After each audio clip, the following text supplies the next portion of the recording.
बिस्मिल्लाहिर्रहमानिर्रहीम। अस्सलाम वालेकुम। कल मैंने एक वीडियो बनाई थी पाकिस्तान में गुज़रा पहला दिन। तो आप लोगों ने बहुत कहा कि आपको जो कुछ भी सफ़र में होता रहे साथ साथ मैं आपको आगाह करता रहूं, तो उसी सिलसिले की ये दूसरी वीडियो है। इसका नाम है इस्लामाबाद से सखर। 7 साल हो गए सखर नहीं गया था। अम्मी अब्बू की कब्रें वहाँ पर हैं, फैमिली वहाँ पर है, तो बड़ा दिल चाहता था सखर जाने का। 7 साल पहले जब आया था तो फ़्लाइट कैंसिल हो गई थी। 2 ढाई साल पहले आया था, फरवरी 2024 की बात है। ईद के दिन उन्होंने फ़्लाइट कैंसिल कर दी। ईद के मेरे ख्याल से पहले दिन ही ईद की फ़्लाइट थी और वो कैंसिल कर दी और कोई फ़्लाइट नहीं जाती। सखर का मसला ये है कि इस्लामाबाद से सिर्फ 2 दिन फ़्लाइट जाती है, फ्राइडे को और संडे को, और वो भी सिर्फ PIA की। तो बाकी जो जिना एयर हो गई, सेरीन एयर हो गई, एयर ब्लू हो गई, एयर सियाल हो गई, ऐसे कोई भी फ़्लाइट वहाँ पर सखर नहीं जाती। तो PIA के अलावा कोई ऑप्शन नहीं है। तो खैर भाई साहब, कुछ दिन पहले हमारी फ़्लाइट थी इस्लामाबाद से सखर की।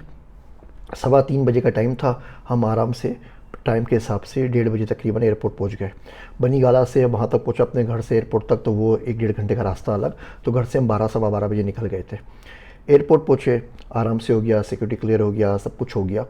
तो मैंने वहाँ पे देखा कि बहुत से लोग बिला वजह सिक्योरिटी गार्ड से, जो एयरपोर्ट सिक्योरिटी फोर्सेज है, ASF है, जो बंदा टिकट चेक कर रहा है, उससे बिला वजह की जुगतें करते हैं और मस्तियाँ करते हैं, जो करने की कतन कोई ज़रूरत नहीं है। ASF वाला बंदा आया, उसका नाम अफशीन था। मैं कहा आपका नाम माशाल्लाह से बहुत प्यारा है।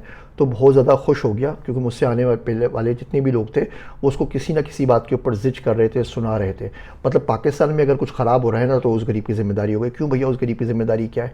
खैर, हम लोग बोर्डिंग काउंटर पे पहुँचे। बोर्डिंग काउंटर पे पहुँचे तो भैया वहाँ पर एक गमसान का ना रन पड़ा हुआ था। एक साहब थे, वो शदीद गुस्से में थे और 2 बोर्डिंग काउंटर्स के बीच में वो खड़े हुए थे। इसको भी सुना रहे थे खातून को और इस मर्द को भी सुना रहे थे। मसला ये हुआ, कोई फ़्लाइट पे जा रहे होंगे वो थी, उनकी बीवी थी, उनके 2-3 बच्चे थे। उनको 7 सीटें नहीं मिली। उनको शायद आगे मिल गई, बीवी को पीछे मिल गई, या वाइस वर्सा। वो उसके ऊपर उनको बुरी तरीके से चीख रहे थे, चिल्ला रहे थे, बेग फेंक कर मार रहे थे और सुना रहे थे। ये मैंने जनरली पाकिस्तान में देखा है कि हर शख्स चलता फिरता प्रेशर कुकर है। आपने हाथ लगाया नहीं और वो फटा नहीं। तो और वो बेचारे सॉरी सॉरी कर रहे हैं, सॉरी सॉरी इतना कुछ कर रहे हैं, लेकिन इनको, इनकी अना को तस्कीन नहीं मिल रही थी। पता नहीं इनका क्या दिल चाह रहा था कि वो लोग अपना सर इनके जूते में रख दें और इसको रोनते हुए चले आएँ, तो शायद उनको ठंडक मिले। खैर, उन बहसबासी में उन्होंने 15-20 मिनट गुजार दिए। तब तक ये दोनों के दोनों काउंटर पे फुल फ्लेज लाल हो चुके थे, तब चुके थे। मैं कहा भैया मेरी तो खैर नहीं है। खैर, जैसे मैं काउंटर पे किया, सलाम किया और फिर मैंने बोला कि जिनके बिहाफ पे मैं आपसे माज़रत चाहता हूँ, इनसे मेरा कोई ताल्लुक़ नहीं है, बींगा पाकिस्तानी मैं आपसे माज़रत चाहता हूँ, इनको आपसे ये रवैया रखना नहीं चाहिए था। वो लोग बड़े खुश हो गए, बहुत शुक्रिया अदा किया, मुझे आराम से उन्होंने सीटें दे दी। सीट लेके हम लोग लाउंज में आ गए। लाउंज में आके इंतज़ार करते रहे। 3:15 बजे जहाज़ जाना था। हमने कहा आधे घंटे पहले बोर्डिंग शुरू होगी, हम आराम से 2:45 बजे नीचे आके अपने जो भी C-17 ही था, गेट के ऊपर जाके बैठ गए। अब पायलट नहीं आ रहा, इंतज़ार हो रहा है। पूछा भाई क्या हुआ? तो बोला जी पायलट अभी नहीं आया, पायलट लेट हो गया है। पायलट किधर लेट हो गया है उनमें से किसी को नहीं पता था। पायलट का वेट होता रहा। खैर, जो टाइम था उसका 3:15 हो चुके और pilot is no way to be found. इतने में उनकी बस आई, जो बस लेके जाती है आपको जहाज़ तक। फोकर जहाज़ होता है, छोटा जहाज़ होता है, ऊपर टर्मिनल से नहीं आ सकता, तो वो नीचे बस में बैठ के उस तक जाना पड़ता है। वो बीच में कहीं खड़ा कर देते हैं उसको रनवे के ऊपर। बस आई, हम सब उठ के खड़े हो गए कि बढ़ना है। बस वाला 5 मिनट रुक के कहीं चला गया। फिर बस आई, फिर हम खड़े हो गए, फिर वो कहीं चला गया। फिर बस आई, फिर हम खड़े। 20 चक्कर उस भाई साहब ने काटे। तो मैंने उनको बोला भैया इस बस वाले ने जितने चक्कर लगाए खाली बस के अंदर, या तो कोई इसके साथ है, हमें नज़र नहीं आ रहा दूर से। ये डेट के ऊपर आए मैं यहाँ पर आज रनवे के ऊपर, यहाँ फिर जितना पेट्रोल इसने इस चक्कर में काट दिया है, इतने पेट्रोल में तो भाई साहब मैं सखर पहुँच गया था। तो खैर वो उन्होंने बात नहीं मानी। खैर अल्लाह करके 3:50 पे 4:10 तक अनाउंसमेंट हुई कि चलेगी जहाज़ में। हम सब जहाज़ में चले गए, जहाज़ में जाके आराम से बैठ गए। अब जहाज़ में बैठे रहे 20-1 मिनट गुजरे जहाज़ में, तो उन्होंने अनाउंसमेंट की कि फ़्लाइट कैंसिल हो गई है। बस इतनी सी। बंदा कोई अपोलोजाइज़ कर लेता है कि आपको इनकन्वीनियंस हुई है, हम अपोलोजाइज़ करते हैं, कोई वजह रही होगी, कुछ हुआ होगा, फ़्लाइट कैंसिल। और हम सब लद के वापस आ गए। फिर बाहर निकले, फिर सामान का वेट होता रहा, फिर सामान आया, सामान अच्छे खासे टाइम में आया, बाहर निकल गए। हम जब एयरपोर्ट से बाहर निकले तो तकरीबन कोई 5:30 हो रहे थे। 12 बजे के घर से निकले हुए। सखर की फ़्लाइट 1 घंटे की होती है और 5:30 घंटे ख्वार होने के बाद हम जहाँ पे शुरू हुए थे वहीं पहुँच गए। मैंने बोला जी इस दफ़े तो सखर जाना है, ये पैदल जाके रहूँ, क्या मुसीबत है। 3 दफ़े ऐसा हो चुका है, 7 साल हो गए, अपने शहर नहीं गया हूँ, किसी तरह तो पहुँचे।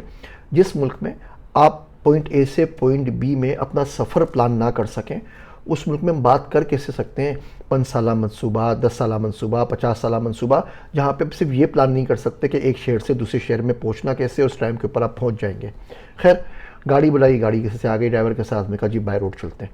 बाय रोड चलना शुरू हुआ, थोड़ा सा आगे बढ़े तो कलर कहार आ गया। मैं कहा जी टाइम हो रहा है तो यहाँ पे नमाज़ पढ़ लेते हैं मगरिब की। वहाँ पर रुके तो मस्जिद में पानी नहीं था। हमने कहा यार मोटरवे है, रेस्ट एरिया है, रेस्ट एरिया में कलर कहार बड़ा एरिया है, इसमें पानी क्यों नहीं है? तो उन्होंने जी सामने जो मोटरवे के ऑफिसर्स का जो ऑफिस बना हुआ है वहाँ पे पानी आ रहा है, वहाँ से कर लीजिए। मैं कहा बराबर में तो है, अल्लाह के घर में पानी नहीं आ रहा, उनके पास पानी आ रहा है। खैर हमने कहा कोई बात नहीं है, वाशरूम चले जाते हैं। वाशरूम बने हुए थे, वाशरूम गए तो वाशरूम के अंदर टूटियाँ टूटी हुई थी, सारे दरवाजे टूटे हुए थे। मैं कहा अब क्या करें? तो जी अब एग्जेक्टिव वाशरूम में चले आइए। तो ये फ्री वाला है तो इनका ये हाल होता है, उन जानबूझ के लगता है एग्जेक्टिव वालों ने तोड़ दिए थे। एग्जेक्टिव वाले में पहुँचे तो ना वहाँ पे गर्म पानी था, ना तौलिया था, ना टिशू थे, वो ठंडे पानी के पैसे दे रहे थे। कह रहे आपको नहाना है तो 300 रुपये में नहा ले। मैं कहा नहा के मरना है सर्दी के अंदर इस ठंडे पानी के अंदर। खैर उन्होंने 70 रुपये लिए और वो हमने तस्वीर भी खींच ली उनकी, और वो खैर वहाँ से उन्होंने किसी ना किसी तरह वज़ू कर लिया, आके नमाज़ पढ़ ली। खाना खाने के लिए गए, हमने आधी कढ़ाई मंगाई, जो बच्चे साथ में थे मेरे एक दो, उनके लिए एक गार्ड था और एक ड्राइवर था। मैं तो मिर्च वाला खाना खाता नहीं हूँ। आधा शायद कोई टिक्का मंगवाया, उसका कुछ 6,600 बिल आया, 6,668 रुपये बिल आया, मुझे याद भी है। अब या तो मैं बहुत अरसे बाद पाकिस्तान में आया हूँ तो पाकिस्तान में इतनी महंगाई वाकई हो गई है, मैं समझ रहा था कोई 400-500 रुपये का बिल आएगा। बिल का इशू नहीं है, मैं तो महंगाई देख के परेशान हो गया कि इतनी महंगाई हो गई है, मोटरवे वालों ने कोई ज़्यादा जुल्म किया हुआ है, ये मुझे नहीं पता था। खैर हम वहाँ से आगे निकले तो आगे आगे मोटरवे बंद हो गया। हमने पूछा भाई क्या हुआ? तो कह रहे फोग है। अच्छा ये कसूर मेरा है, ये वाकई उनका कसूर नहीं है। जब से पाकिस्तान में आया हूँ बार बार हर जगह ये पढ़ रहा था पाकिस्तान में फोग का राज है, पाकिस्तान में फोग का राज है, पाकिस्तान में फोग का राज है। मैं उसको फौज पढ़ता रहा तो मुझे समझ में नहीं आया कि क्या बात हो रही है, तो वो वाकई फोग थी। खैर वो उन्होंने बंद कर दिया। तो कह रहे जीटी रोड खुला है। तो मैंने उससे पूछा भैया जो फोग आपके पास है इस रोड के ऊपर, बराबर में जीटी रोड के ऊपर भी वही फोग है, तो जिस फोग से मोटरवे बंद हो गया, रोड बंद हो गया, उसमें तो रोड कम से कम प्रॉपर बने हुए, जाने का अलग है, आने का अलग है, बीच में डिवाइडर भी लगा हुआ है। तो जीटी रोड में तो कुछ नहीं लगा हुआ, ना डिवाइडर लगा हुआ है, एक रोड जाने का एक आने का, कौन कहाँ से आ रहा है, ज़्यादा एक्सीडेंट होंगे। तो जीटी रोड बंद करके मोटरवे खोलनी चाहिए ना। लेकिन खैर मेरी इतनी औकात कहाँ कि कोई मेरी सुने। हम जीटी रोड के ऊपर आ गए भाई साहब।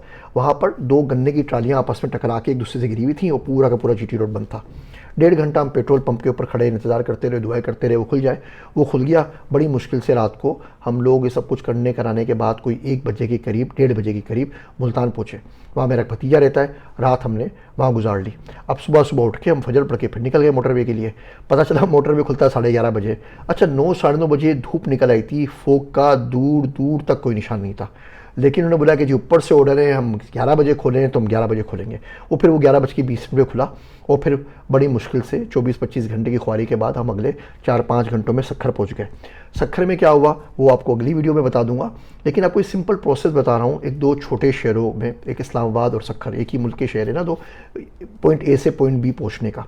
हम बातें करते हैं बुलेट ट्रेन्स की, हम बातें करते हैं दुनिया हमारे पीछे आएगी, दुनिया को हम लीड करेंगे। तो भाई साहब पहुंचा तो दो ना किसी मुसाफिर को पॉइंट ए से पॉइंट बी के ऊपर। कोई सिस्टम नहीं चल रहा। आपके पास मोटरवे के ऊपर जो रेस्ट एरियाज होते हैं उसमें पानी नहीं है, मस्जिद के अंदर वाशरूम आपके टूटे हुए हैं, रेट्स का कोई चेक एंड बैलेंस नहीं है। जब चाहे मोटरवे बंद कर दे, धुंध हो या नहीं हो। जीटी रोड खड़ दें, वो वहाँ पे 2 ट्रॉलियाँ गिर गई हैं तो उसको 2 ट्रॉलियों को उसको साइड के ऊपर हटाने के लिए आपको 1.5-2 घंटे चाहिए। तो इतनी बड़ी बड़ी बातें करनी नहीं चाहिए ना। इस बातों को सुन के हंसी भी आती है और गुस्सा भी आता है। और ये पाकिस्तान में एक जनरल ट्रेंड बन गया है। एक बंदे से मिला तो उन्होंने बताया इनसे मिले शेख साहब से, वो शेखुल अरब व अजम है।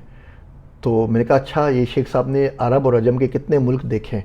तो पता चला वो अपने गाँव से बाहर नहीं निकले आज तक। एक और साहब मिले, उन्होंने बोला जी उम्मत में ये नहीं होता, उम्मत में ये नहीं होता। मैं कहा उम्मत को डिफाइन कर दे, उम्मत में मुल्क कितने और आपने कितने देखे हुए? आपको क्या पता भाई साहब इजिप्ट में क्या हो रहा है, मोरक्को में क्या हो रहा है, किसी और मुल्क में तुनीजिया में क्या हो रहा है? आप तो अपने गांव से बाहर नहीं निकले, तो आप उम्मत का ठेका लेके क्यों बैठ गए कि उम्मत में ये हो रहा है, उम्मत में नहीं हो रहा है? आपको सब कुछ पता है उम्मत ये नहीं कर रही, उम्मत क्या नहीं कर रही, आपको क्या पता? तो ये इतने बड़े बड़े जो नाम से पहले कोई 10 सांप के लाही के लगे हुए होते हैं और बाद में नाम से पहले प्रीफिक्स लगे हुए होते हैं, नाम के बाद पोस्टफिक्स लगे हुए होते हैं, तो कुछ समझ भी नहीं आता। और ये सब बात कर रहे होते हैं और लोगों को गाइड कर रहे होते हैं और लोग सर धुन रहे होते हैं इसके ऊपर। और सखर वाली वीडियो में इसके बारे में आप ज़्यादा जान पाएंगे। तो इन तमाम चीज़ों में बाहर आना चाहिए। हमें कम से कम रियलिटी का एहसास होना चाहिए। ये वीडियो किसी तनकीद के लिए नहीं है, ये वीडियो इसलिए नहीं बनाई कि पाकिस्तान की कोई बुराया करने का शौक़ है। अपना मुल्क है, मेरी पूरी फैमिली यहाँ पे रहती है भैया, 14 बहन भाई हैं, मैं अकेला बाहर हूँ, सारे के सारे यहीं पे रहते हैं, उनके बच्चे यहाँ पे रहते हैं, बहुत सारे भतीजे भतीजे भांजे भांजिया सब के सब यहाँ पे मौजूद हैं। इसलिए दुख है इस मुल्क का, इसलिए आप लोगों से शेयर कर रहा हूँ कि हम लोगों ने सब ने मिलकर इसको किसी न किसी तरीके से इम्प्रूव करना है।